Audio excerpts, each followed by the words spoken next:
Olá, olá, tudo bom com você?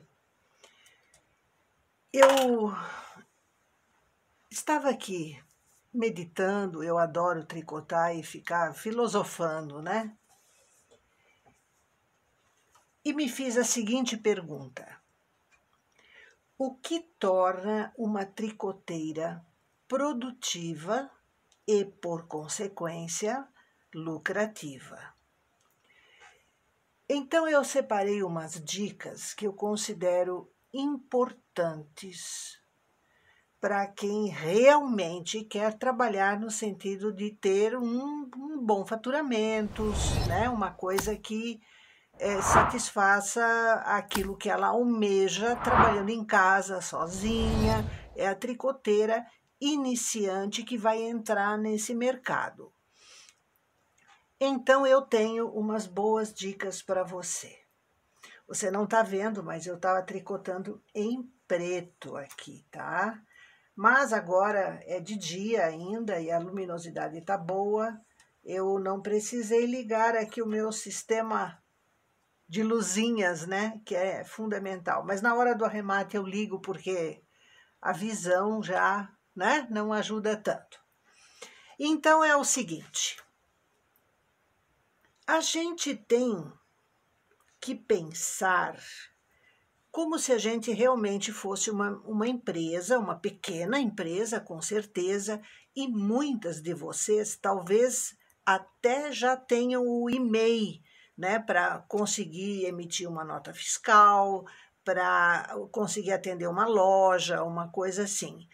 É interessante desde que você tenha um faturamento mínimo, porque você vai ter despesas administrativas no e-mail, tá? Isso é ponto pacífico.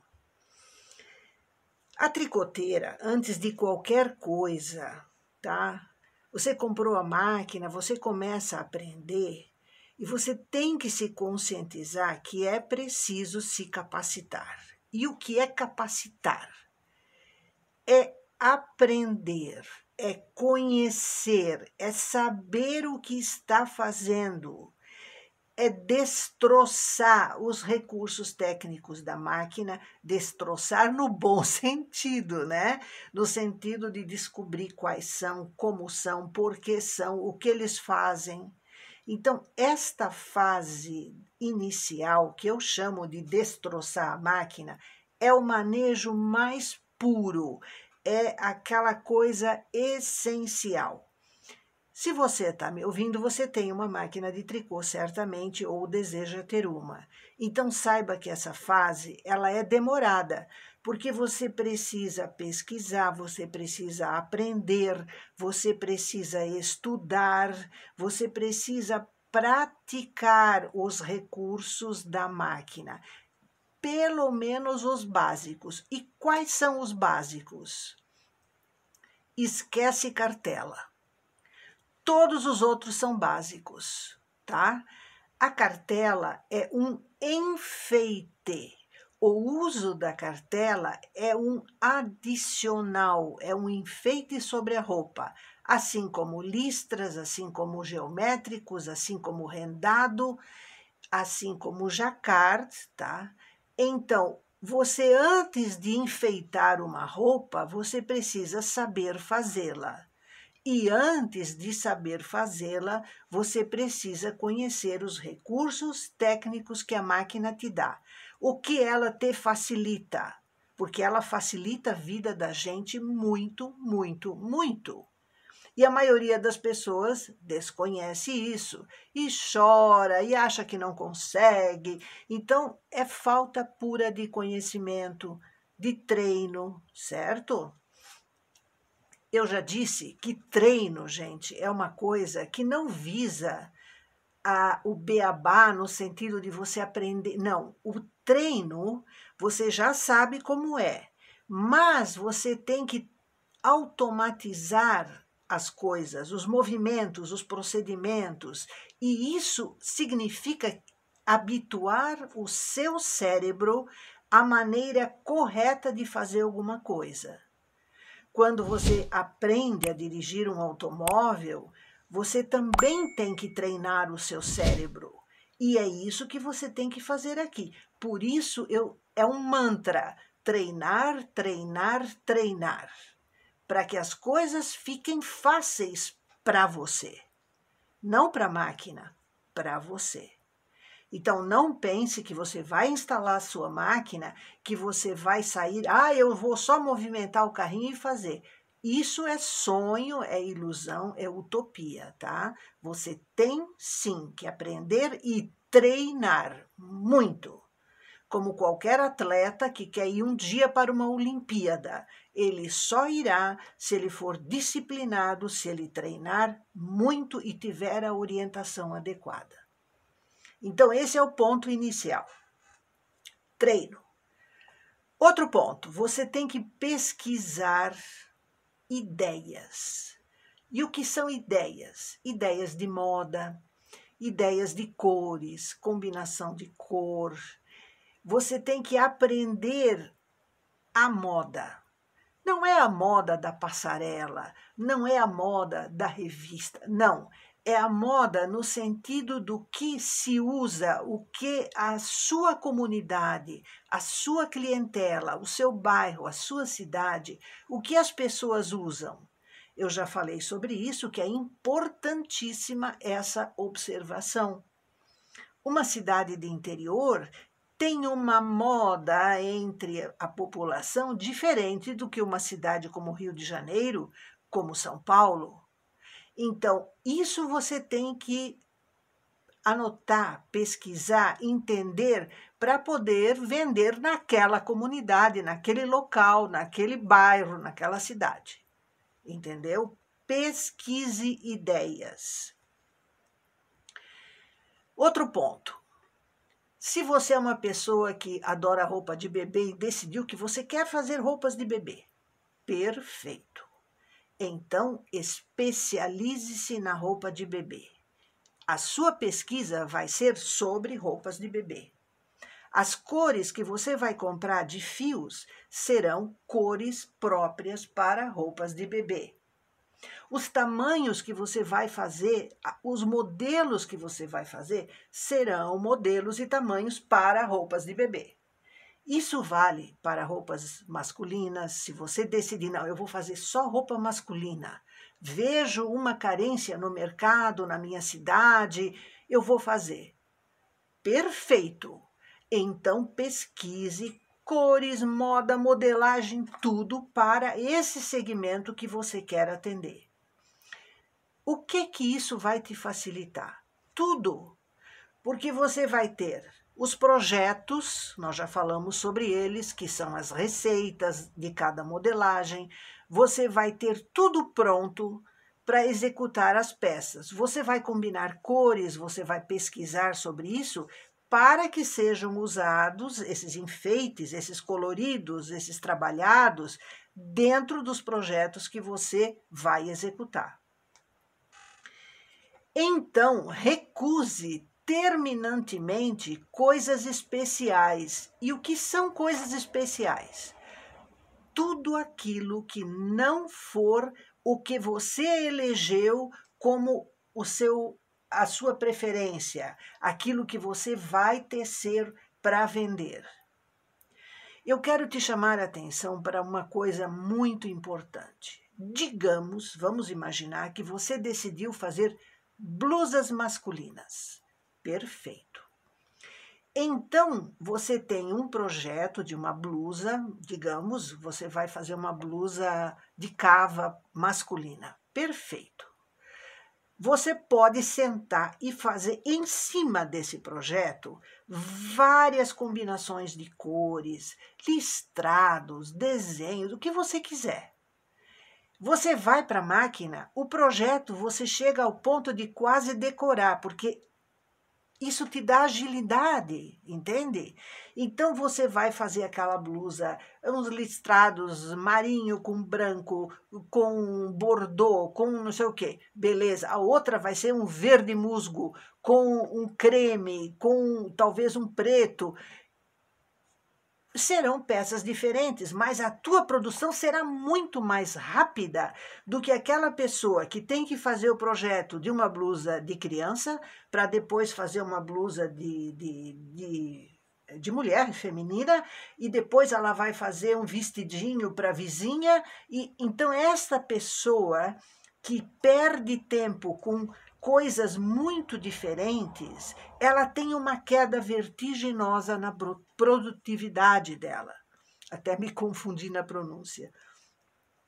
Isso é fundamental. Você produz 3 blusas num dia? Ah, Iva, como que pode? Uau! Se você tem o projeto delas, hoje eu vou fazer só tamanho M. Você faz 3 blusas tamanho M, uma diferente da outra. Você só muda o fio e toca a ficha. Amanhã você vai fazer só blusas tamanho G. Você bota o projeto do tamanho G na sua frente, bota ele aqui e sai tecendo uma atrás da outra. Isso te dá ganho de produtividade, entendeu? Então, lembre-se, eu queria uma roupinha para o meu netinho e tal. Desculpe, senhora, mas eu não faço roupas infantis. Não, entende? Ninguém pode te obrigar a fazer.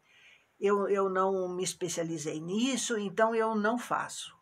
É simples assim. Aprenda a dizer não. Isso é fundamental. Outra coisa essencial. Olha, eu estou trabalhando no Tricô Cursos há muito tempo.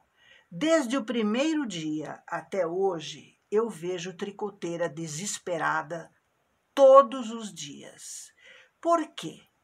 Elas vão no Instagram, elas vão olhar em revistas de moda, elas veem coisas belíssimas e maravilhosas, imagens lindíssimas de roupa.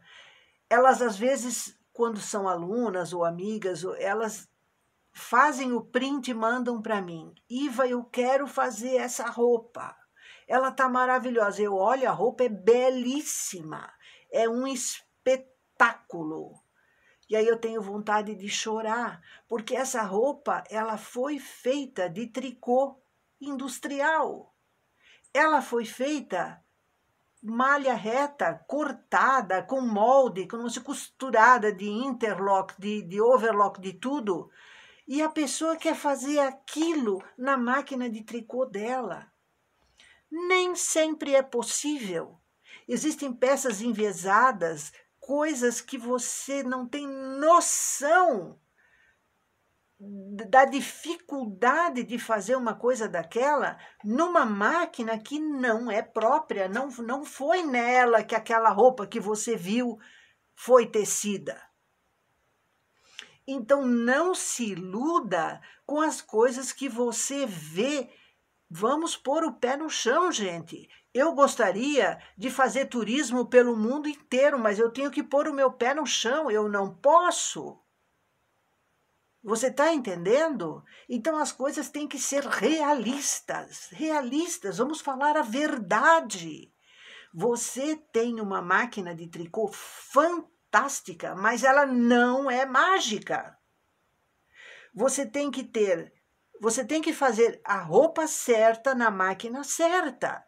O tricô à mão é maravilhoso. Gente, eu conheço tricoteira que faz tricô à mão que eu babo de inveja, mas eu não posso fazer aqui aquilo que ela faz à mão. Eu vejo roupas industriais maravilhosas que eu não posso fazer aqui. Sabe aquele ditado, cada macaco no seu galho? É isso. O meu galho é esse aqui. Se você tem uma máquina dessa, o seu também é esse aqui. Então a pessoa diz, mas eu não consigo fazer nada. Iva, eu já tentei essa roupa aqui 10 vezes. É lógico, essa roupa não foi feita numa máquina de tricô. Uma e outra vez, às vezes, as pessoas me pedem orientação de coisas que foram feitas numa máquina de tricô. Até aí, eu ajudo numa boa. Agora, quando a pessoa quer um milagre, Aí eu sou obrigada a ser sincera. Então eu vejo isso acontecer muito. Você tem que afinar o seu olho. Isso aqui é o quê? É industrial? É tricô à mão? É tricô cortado, como se faz nas grandes malharias? Então vamos pôr o nosso pé no chão, gente. E não fiquem pensando, eu não consigo fazer nada bonito. Meu Deus do céu, até branco com preto fica lindo, dependendo da sua criatividade. Entendeu? Então, revista, tome cuidado. A maioria das peças, eu estive, só para você saber, eu estive uma vez num desfile que aconteceu na minha cidade, num clube hiper, super chique que tem aqui, e era um desfile de tricô. Isso fazem muitos anos já. Eu fui nesse desfile.